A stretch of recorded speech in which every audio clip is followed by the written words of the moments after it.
Hello friends, അപ്പോൾ ഇന്നൊരു കുട്ടി ഡേ ഇൻ മൈ ലൈഫാണ്. ഇന്നൊരു ഓഫ് ഡേ ആയിരുന്നു കേട്ടോ. അപ്പോൾ രാവിലെ തന്നെ എണീറ്റ് ബെഡിങ് പരിപാടികളൊന്നും അത്ര റെഗുലറായിട്ട് ഞാൻ ചെയ്യാറുള്ളൂ. അപ്പോൾ തിരക്കൊക്കെ ആണെങ്കിൽ അങ്ങനെ തന്നെ ഇട്ടിട്ട് ഓടുക ചെയ്യാറ്.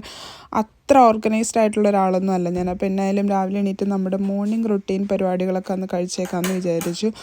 ബ്രഷിങ്ങും പരിപാടിയൊക്കെ കഴിഞ്ഞ് ഇപ്പോൾ വിൻ്റർ ആയതുകൊണ്ട് രാവിലേക്കാണേലും നല്ല ഇരുട്ടാണ് കേട്ടോ പുറത്ത്. അപ്പം ഇത്തിരി നേരത്തെ എണീറ്റ്, ഞാനങ്ങനെ രാവിലെ നേരത്തെ എണീക്കുന്ന ടൈപ്പ് അല്ല. എന്നാലും രാവിലെ ഇത്തിരി നേരത്തെ എണീറ്റിട്ടുണ്ടെങ്കിൽ നല്ല ഇരുട്ടാണ്. പോരാത്തിന് വൈകുന്നേരം ഒരു 4 o'clock ഒക്കെ ആകുമ്പോഴേക്കും അത്യാവശ്യം നല്ല ഇരുട്ടാവും.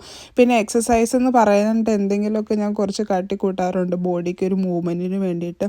ഒന്നും ചെയ്യാതിരുന്ന് കഴിയുമ്പോൾ ഒരു വിഷമം പോലെ തോന്നും. അതുകൊണ്ട് ഞാൻ നമ്മുടെ ടെമോന്നൊരു സ്ട്രെച്ച് ബാൻഡേജൊക്കെ വാങ്ങിച്ച് ഇപ്പോൾ അതിലാണ് പരിപാടി. പിന്നെ ഇങ്ങനെ എന്തെങ്കിലുമൊക്കെ കാട്ടിക്കൂട്ടുമ്പോൾ കൂടുതൽ ഫുഡ് കഴിക്കാമല്ലോ എന്നുള്ളൊരു സന്തോഷം കൂടെ ഉണ്ട്. പക്ഷേ അതൊന്നും റോങ് അല്ല കേട്ടോ. നമ്മൾ റെഗുലറായിട്ട് ഓർഗനൈസ്ഡ് ആയിട്ടുള്ളൊരു എക്സസൈസ് പാറ്റേണൊക്കെ ലൈഫിൽ ഉണ്ടാക്കുന്നത് വളരെ നല്ലതാണ്. ഇപ്പോൾ ബ്രേക്ക്ഫാസ്റ്റ് എന്ന് പറയാനായിട്ട് വലിയ കാര്യമായിട്ട് ഇന്ന് ഞാൻ ബ്രേക്ക്ഫാസ്റ്റ് ഒന്നും കഴിച്ചിട്ടില്ല. ഇന്നലെ നമ്മൾക്ക് ഉണ്ടാക്കിയ കുറച്ച് ബിഗ് ബീൻസ് ബാക്കി ഇരിപ്പുണ്ടായിരുന്നു, അതാണ് കഴിച്ചത്. അപ്പോൾ അത് കഴിച്ചുകൊണ്ടിരുന്നപ്പോൾ വീഡിയോ എടുക്കാനായിട്ട് ആക്ച്വലി ഞാൻ മറന്നുപോയി. അങ്ങനെ ബ്രേക്ക്ഫാസ്റ്റ് കഴിഞ്ഞിട്ട് നമുക്ക് പുറത്തേക്ക് പോകാനായിട്ടുള്ള പരിപാടിയാണ് ഇന്ന്. ആക്ച്വലി ഒരു റൂമിൻ്റെ ഒരു വ്യൂവിങ് നടന്നിട്ടുണ്ട്. അപ്പോൾ നമ്മളിപ്പോൾ നിൽക്കുന്ന അക്കോമഡേഷനിൽ നിന്ന് മാറാനായിട്ട് പോകും. അതിൻ്റെ സ്റ്റോറിയൊക്കെ വേറെ വീഡിയോ ആയിട്ട് ചെയ്യാമെന്ന് വിചാരിച്ചു. പക്ഷെ നമ്മൾ പോയ കാര്യം എന്തായാലും നടന്നില്ല. അപ്പോൾ ജസ്റ്റ് ഒരു സെൽഫ് ഔട്ടിംഗ് ഡേ ആയിട്ട് പോയിട്ട് തിരിച്ചു പോരുകയാണ് ചെയ്തത്. ഞാനപ്പോൾ ഒരു റൂമിൻ്റെ വ്യൂവിങ്ങിൻ്റെ കാര്യം എന്ന് പറഞ്ഞായിരുന്നല്ലോ. അപ്പോൾ വ്യൂവിങ് ഒക്കെ നമ്മൾ ഓരോ ആപ്ലിക്കേഷൻസ് വഴിയാണ് ചെയ്യുന്നത്. ഞാൻ സ്പെയർ റൂം എന്ന് പറഞ്ഞൊരു ആപ്ലിക്കേഷൻസ് ത്രൂ ആണ് റൂമൊക്കെ നോക്കാറ്. സിംഗിൾ റൂമിന് വേണ്ടിയിട്ടാണ്, ഷെയർഡ് അക്കോമഡേഷനിൽ തന്നെ സിംഗിൾ റൂമിന് വേണ്ടിയിട്ടാണ് നോക്കിയത്. അപ്പോൾ ഞാൻ നിൽക്കുന്ന അക്കോമഡേഷനിൽ, ഇപ്പോഴത്തെ അക്കോമഡേഷൻ എന്ന് പറഞ്ഞാൽ ഞങ്ങൾ 2 പേരേ ഉള്ളൂ. അപ്പാരൻ്റ്ലി നടുക്കത്തെ ഒരു റൂം എംറ്റി ആയിട്ട് കിടക്കാൻ തുടങ്ങിയിട്ട് കുറേ നാളെ. അവിടെ അവർക്ക് വേറെ ആരെയും കിട്ടുന്നില്ലെന്നാണ് ലാൻഡ് ലോഡ് ഇപ്പോൾ പറഞ്ഞത്. അപ്പോൾ ഞാനത് പറഞ്ഞതുപോലെ അത് വേറൊരു വീഡിയോ ആയിട്ട് ചെയ്യാമെന്ന് വിചാരിച്ചു, അതിൻ്റെ സ്റ്റോറി. അപ്പോൾ എനിവേ നമ്മൾ ടൗൺ സെൻറ്ററിൽ ചെന്നിട്ട് ഞാൻ എൻ്റെ ലാൻഡ് ലോഡിനെ, അതായത് പോകാൻ റൂം വ്യൂവിങ്ങിന് വേണ്ടി ബുക്ക് ചെയ്ത ആളെ വിളിച്ചിട്ട് കിട്ടിയില്ല. അപ്പോൾ പിന്നെ നമുക്ക് ബൂട്ട്സിലേക്ക് കയറിയേക്കാമെന്ന് വിചാരിച്ചു. നമ്മുടെ കുറച്ച് ചെറിയ ചില്ലറ ഷോപ്പിങ്ങും കാര്യങ്ങളൊക്കെ ആയിട്ട്. അപ്പോൾ ഇങ്ങനെ നടന്ന് ഞാൻ കുറച്ച് പെർഫ്യൂമും അതുപോലെ തന്നെ ഇയറിങ്ങും കാര്യങ്ങളൊക്കെയാണ് വാങ്ങിച്ചത്. പിന്നെ പുറത്തിറങ്ങിയപ്പോഴേക്കും ഉച്ചയായിട്ടോ. അപ്പോൾ നമ്മൾ വിശന്നത് കൊണ്ട് മെക്ഡിന്ന് കഴിച്ചു. മെക്ഡി എന്ന് പറഞ്ഞിട്ടുണ്ടെങ്കിൽ നാട്ടിലൊക്കെ ഭയങ്കര പോഷായിട്ടുള്ള, അല്ലെങ്കിൽ നമ്മൾ ഭയങ്കര ലക്ഷൂറിയസ് ആയിട്ട് കഴിക്കുന്നൊരു കടയാണ്. പക്ഷേ UK പറഞ്ഞിട്ടുണ്ടെങ്കിൽ പാവപ്പെട്ടവരുടെ ഒരു കടയാണ് മെക്ഡി. അപ്പം നമുക്ക് പെട്ടെന്ന് ഓടിച്ചെന്ന് വിശക്കുന്ന സമയത്ത് വയറ് നിറച്ച് ഫുഡ് കഴിക്കാൻ പറ്റിയ, വയറ് നിറച്ച് അൺഹെൽത്തി ഫുഡ് കഴിക്കാൻ പറ്റിയൊരു കടയാണ് മെക്ഡി.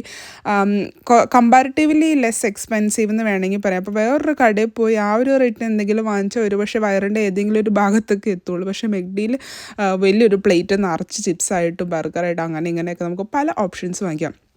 അത് കഴിഞ്ഞ് ഞാൻ മുമ്പത്തെ വീഡിയോസിൽ പറയാറുണ്ടെന്ന് തോന്നുന്നു, ഞാനിങ്ങനെ ടൗൺ സെൻറ്ററിലൊക്കെ പോയാലും തിരിച്ച് നടന്നാണ് വരാറുണ്ട്. അപ്പോൾ നമ്മുടെ ഒരു ലോങ് വോക്കായിരുന്നു കേട്ടോ. അപ്പോൾ ഓട്ടത്തിൻ്റെ ലാസ്റ്റ് ബിറ്റൊക്കെ ആയതുകൊണ്ട് നല്ല ഭംഗിയുണ്ട് ഔട്ട് സൈഡൊക്കെ കാണാനായിട്ട്. തിരിച്ച് വന്നപ്പോഴേക്ക് സൺസെറ്റൊക്കെ കഴിഞ്ഞ് ചന്ദ്രനൊക്കെ അങ്ങ് ഉദിച്ച് മുകളിൽ നിൽപ്പുണ്ട്. അപ്പോൾ വാങ്ങിച്ചുകൊണ്ട് വന്ന കുറച്ച് സാധനങ്ങളൊക്കെ ആയിട്ട് ചെറിയ കുക്കിംഗ് പരീക്ഷണത്തിലേക്കൊക്കെ കയറിയേക്കാമെന്ന് വിചാരിച്ചു. ഇന്ന് ഹൈദരാബാദി ചിക്കൻ ആയിരുന്നു പരിപാടി. ചെറിയ രീതിക്കൊക്കെ ശരിയായി എന്ന് വേണമെങ്കിൽ പറയാം. നമ്മളുണ്ടാക്കിയ ഫുഡിനെ നമ്മൾ തന്നെ പ്രൊമോട്ട് ചെയ്യണമല്ലോ. നല്ല ടേസ്റ്റ് ആയിരുന്നു, അത്യാവശ്യം കുഴപ്പമില്ലാത്ത രീതിക്ക് ടേണപ്പായും തന്നെ പറയാം. പിന്നെ ചെറിയൊരു റൈസും ഉണ്ടാക്കിയായിരുന്നു. പ്രത്യേകിച്ച് പേരൊന്നും പറയാനില്ല, ഒരു റൈസ്, ടേസ്റ്റുള്ളൊരു റൈസ് അത്ര തന്നെ. അപ്പോൾ 2 ആഴ്ചയായിട്ട് നമ്മൾ ആനുവൽ ലീവൊക്കെ ആയിരുന്നു. ഒരു ഇടയ്ക്കൊക്കെ എക്സ്ട്രാ ഷിഫ്റ്റിന് പോകുമായിരുന്നു. ബാക്കിയുള്ള ദിവസങ്ങളിൽ കുക്കിംഗ് പരിപാടിയൊക്കെ ആയിട്ട് വീട്ടിൽ തന്നെ ഇരിക്കും.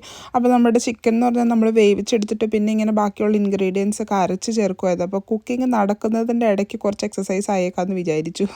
എന്തായാലും വലിയൊരു മീൽ കഴിക്കാൻ പോകുള്ളൂ, അതിനു മുമ്പ് കുറച്ച് എനർജി കലോറി പാഴാക്കിയേക്കാമെന്ന് വിചാരിച്ചു. പക്ഷേ അതും കറക്റ്റായിട്ടുള്ളൊരു മെത്തേഡല്ല, എന്നാലും നമ്മുടെ ഒരു സന്തോഷത്തിന്. അപ്പോൾ നമ്മുടെ കുക്കിങ്ങും ഫുഡിങ്ങും പരിപാടിയൊക്കെ കഴിഞ്ഞപ്പോഴേക്കും പുറത്തത് നല്ല രാത്രി ആയിട്ടുണ്ട്. അപ്പോൾ അങ്ങനെ കിടക്കാനുള്ള സമയമായി. കുറച്ച് നേരം ഫുഡ് ദഹിക്കാനായിട്ടിരിക്കുക, കുറച്ച് ചോക്ലേറ്റൊക്കെ കഴിച്ചിരിക്കുകയെന്ന് വെച്ചാൽ ഈ ബുക്ക് ഞാൻ ഈ ഇടയ്ക്ക് വായിക്കാൻ തുടങ്ങിയതാട്ടോ. ഇടയ്ക്കൊക്കെ വായിക്കും, വല്ലപ്പോഴും, അങ്ങനെ റെഗുലറായിട്ട് വായിക്കുന്ന ശീലമൊന്നുമില്ല. എന്നാലും ഇടയ്ക്കും മുട്ടിലൊക്കെ ഞാൻ ബുക്ക് വായിക്കാറുണ്ട്. അതൊരു ടൈം പാസിന് നല്ലൊരു ഹാബിറ്റായിട്ട് എനിക്ക് തോന്നാറുണ്ട്. അപ്പോൾ അത്രേ ഉള്ളൂ ഇന്നത്തെ കാര്യങ്ങൾ. ഇനിയും ഇന്നത്തെ വീഡിയോ ഇഷ്ടപ്പെട്ടു എന്ന് വിചാരിക്കുന്നു. വീഡിയോ ഇഷ്ടപ്പെട്ട ലൈക്ക്, ഷെയർ, കമൻറ്റ്, സബ്സ്ക്രൈബ് ഒന്നും ചെയ്യാൻ മടിക്കരുത്.